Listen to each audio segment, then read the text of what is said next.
Hey friends, so there's a specific kind of exhaustion that comes with modern dating that I don't hear talked about enough. And it's not the pain of the big breakup or even the sting of clear rejection. It's the weariness that comes from being almost chosen over and over and over again. From forming a connection, investing emotionally, feeling that sense of mutual interest and momentum, only to have it quietly dissolve with some version of, well, I'm not ready for a relationship, or you didn't do anything wrong, you'd make a great partner, just not for me. For anyone who's ever heard that before, this one's for you. And if you've been listening the last few weeks, you'll know that something new is coming. Well, stay to the end because you're going to hear all about it. And I can't wait to share it with you. You're listening to Stripped, Drop Your Patterns. Stick around.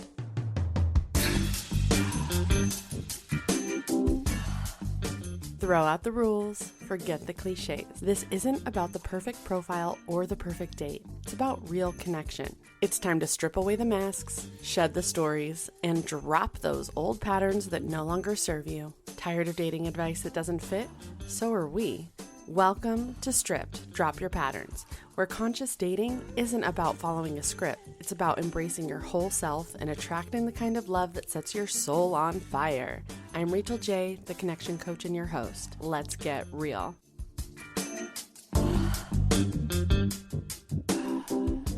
I came across a post recently that captured this experience so clearly. The young man described dating women for weeks, sometimes months, going on multiple dates, feeling like things were progressing normally, and then hitting the same wall every time. He shared that he's been told he's too intense, and other times that he's too nonchalant. He's told he has a great personality and would make an amazing partner, yet from his perspective, no one seems interested in actually partnering with him. And what hurts most, he said, is watching these women move on easily while he's left attached, confused, and emotionally drained. And while this particular post came from a man, I want to be clear that this pattern is not gendered. I hear versions of this from women just as often. Different details, but the same emotional architecture. Which is exactly why I want to slow this conversation down and move it out of the realm of surface level dating advice, because this isn't a problem that gets solved by texting less or going after a different type of person or trying to calibrate yourself into being the right amount of interested. What stood out to me most about this post wasn't even the behavior that he described. It was the one sentence, "I always end up on the same path." Just listen to how that sounds for a moment. I always end up on the same path. That right there is not just an observation, it's a belief. And beliefs don't just live in the mind, they live in the body. They shape how we enter situations, what we expect, what we brace for, and how we unconsciously organize ourselves in connection with another person. Because when someone has repeated experiences of emotional closeness followed by withdrawal, the nervous system learns that arc. Even if, consciously, you're hopeful or open or genuinely excited about someone new, there can be a deeper layer that's already running the show and anticipating that familiar ending. And I want you to really hear me here. This is not because you're pessimistic or broken, but because your nervous system is trying to protect you from disappointment by predicting it. It thinks that if you know it's coming, it'll hurt less, right? Wrong. The brain wires what it repeats. So the more often a story gets reinforced, like this always happens to me, people always leave, I'm never the one they choose, etc., the more those neural pathways strengthen.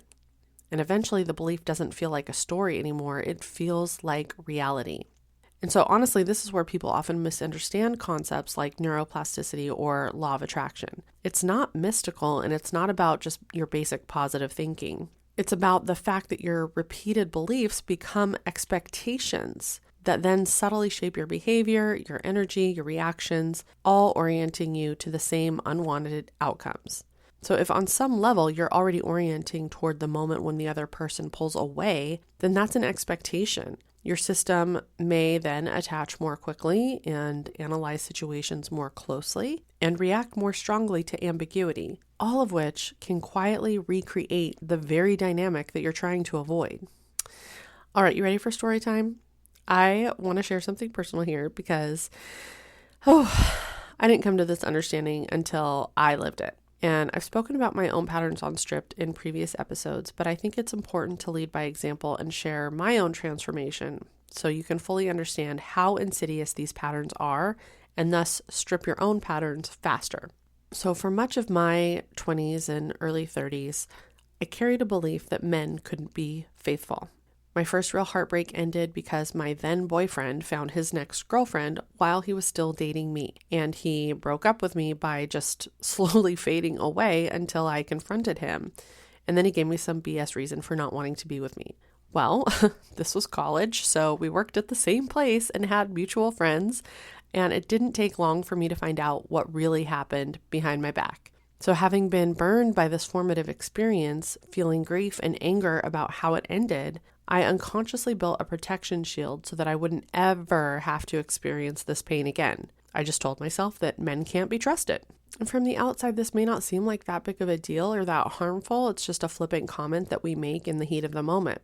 Well, guess what? From that point on, I kept attracting men who couldn't be trusted, who expressed interest in me despite being in committed relationships. And being young and unaware and relationshipally wounded, there you go, there's a new word, I felt validated by that attention, and I did play into it. My story expanded from men can't be trusted to all men cheat, and eventually to the only men who are interested in me are already committed to someone else, because that was the experience I kept having, and so my story kept growing. And guess what? I kept effortlessly attracting more men who are unavailable. Because, as we've touched on previously, the universe will give you what you are focusing on. So I got to be right. Yay! But I sure as shit wasn't fulfilled or happy or feeling worthy of a healthy relationship.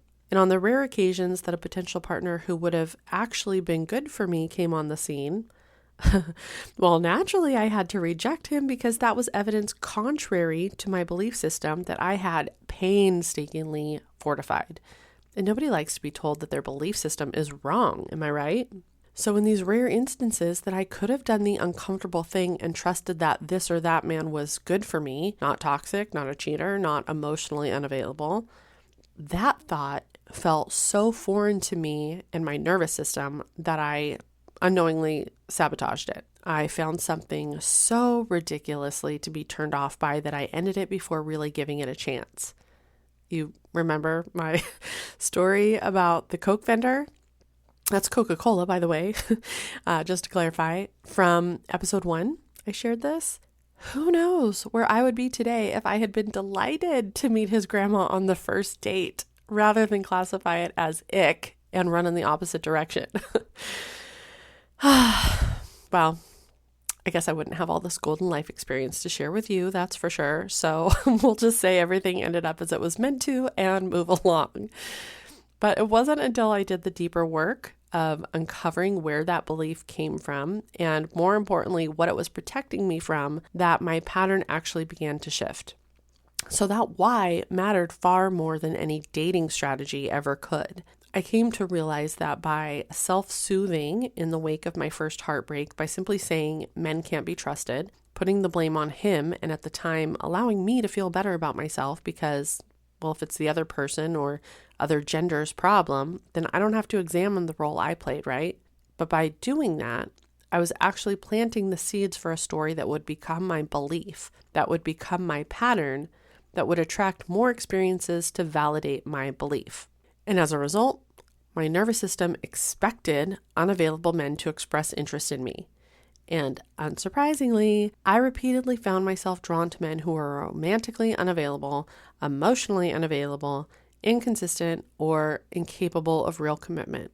Every time it happened, it reinforced my original belief. I was disappointed, yeah, but I also got to be right. And being right on a nervous system level can feel safer than being open to something unknown. And this pattern went on for about 15 years. Don't let this happen to you, but this pattern went on for about 15 years before I decided I'd had enough of this cycle and was courageous enough to question it. Once I understood the protective function of the belief, I could forgive my past self for all the messy mistakes and start choosing differently, not from willpower or trying to just think positive, but from actual alignment and recalibration. And while there was still discernment and learning along the way, the repetitive pattern of unavailability dissolved. And when I met my husband, there was a clarity in my body that had not ever been there before. And it's not because he was perfect, but because I was no longer organizing myself around the expectation of being left or cheated on. And there was so much clarity, in fact, that I felt solidly in my core by the end of our first conversation that I had found my person. I even wrote it in my journal the next morning. And here's something that I really want to point out, and I may talk about this more in the next episode. We'll see. But the experience of that thought that I had met my person was not tingly and jittery like any time that I had previously projected a fantasy onto a potential partner, or like the movies make you think you're supposed to feel. The experience of the thought in that moment that I'd met my person was calm. It was grounded and it was clear. It's like when you turn a radio dial and, it's staticky between the stations. And then as you get closer to the station, the static is less and less, but it's still kind of fuzzy. And then as soon as you land on the exact right frequency, it's perfectly clear. Well, this was how it felt instantly after my first conversation with my husband. And it can be this simple for you. No, I'm not saying it's easy per se, because it requires a willingness to take a deeper look underneath the hood. Trying to fix this kind of pattern by adjusting your behavior alone is rarely effective. Becoming less available, more mysterious, cooler, more detached. All of that might temporarily change how you're perceived, but it doesn't change the underlying signal that your nervous system is sending. People respond to congruence far more than performance. And if beneath the surface, there's a belief that says, I'm the one people don't stay with, or I always end up attracting people who show interest and then pull away or ghost or are unavailable, that belief will find ways to express itself no matter how well you manage the optics. And there's a somatic layer here that is very important to name, because if your system interprets someone's interest as, this could finally be it, then it may start anchoring to that possibility very quickly. And then you might notice subtle reactions, right? So you may feel a tightness when a text is delayed, or a drop in your chest when plans feel uncertain, or perhaps an urge to explain yourself or self-edit. None of this means you're needy. It means that your body is seeking safety. The problem is that safety can't be negotiated through overcorrecting or performing regulation. It comes from self-trust, from knowing that you can stay grounded in yourself even if the outcome is uncertain. So rather than asking, what am I doing wrong? I want to invite you to a different line of inquiry. First, identify your version of every man cheats, every woman ghosts, every guy I date steals from me, etc. And notice what you feel in your body when you say that to yourself. Maybe you subtly tense up, or your jaw clenches, right? Or if you feel a bit agitated or anxious, just notice. And when you have that thought, what part of you is already preparing for loss? And what does that belief protect you from feeling if it turns out to be true? These are not questions that are meant to shame or diagnose yourself. They're meant to bring compassion and curiosity to patterns that once served a purpose. And perhaps from this place of awareness and compassion, you can change the ending of that sentence. Start repeating to yourself, every woman I date values me. Every man I date is intentional with their words and actions. Every person I date treats me with kindness and makes me feel good about myself, right? Start telling your nervous system the story that you want to be true. And when you do it, feel into what that actually feels like in your body. With your new and improved story, do you feel more relaxed and maybe softer in your body? Even if you're unable to articulate what you feel in your body, I'm pretty confident that you can at least identify that the old story feels bad and the new story feels good. And that's enough. The more you make this new story your belief, you're strengthening new neural pathways that will attract evidence to support it. Dropping into the feeling of the story is the key. And so the more you feel good, your language for feeling good will expand, and you can get more and more specific about how you want to feel, thus tuning that dial more and more to the people who are more aligned with you. Before we close today, I want to speak directly to the men listening who felt seen in this episode, especially if you recognized yourself in that cycle of getting close, getting hopeful, and then getting quietly dropped back into self-doubt. I want you to know that nothing is wrong with your capacity for connection. You are not broken. You're patterned. And patterns, once seen clearly, can change. And if you've been listening over the past few weeks, you've probably heard me reference something new that I've been working on. I've mentioned it a few times recently, and this week, it's finally ready. I am officially opening the doors to the Magnetism Mastery Playbook. This is something that I have been building specifically for men like you. This isn't a course about tricks, scripts, or performing confidence. It is a practical, embodied framework that helps you identify the patterns shaping your dating life, clear the internal resistance that keeps pulling you into the same outcomes, and build a kind of grounded self-trust that women can actually feel. This is about becoming the man who doesn't overattach early, doesn't second guess every interaction, and doesn't keep ending up with people who say, "You'd be a great partner, just not for me." I'm opening this as a founding member's experience, which means that I'm only taking 10 men for now, men who are self-led, growth-oriented, and ready to stop burning time and emotional energy on connections that go nowhere.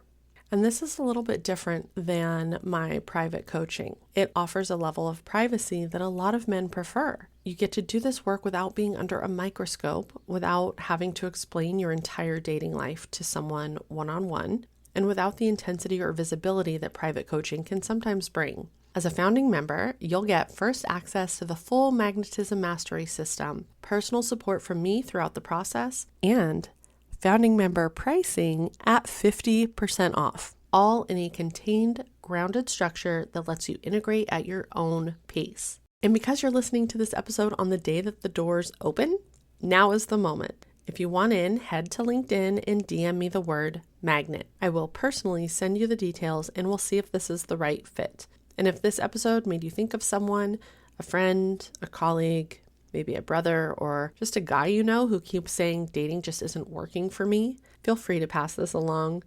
Sometimes the most supportive thing we can do is point someone toward the work before they're completely burnt out. And if that person is you, that's not random. It's your system recognizing itself in this conversation. And that recognition is often the first step toward a different experience altogether. When you're ready to find your radio station, things get really fun.